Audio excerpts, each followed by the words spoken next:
Good morning guys. Good morning Oman. Ayan, may baon akong lugaw.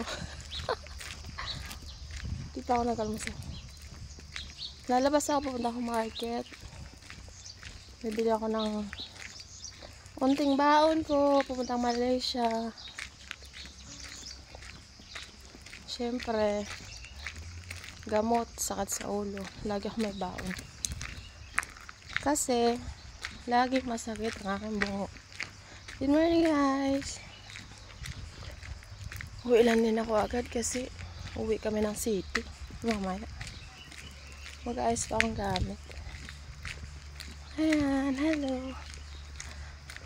Mahaba-haba itong lalakarin ko kasi ayan yung farm ng amo ko. Nandun pa ako sa dulo. Ayan. Doon pa ako sasakay. Good morning. Blessed morning.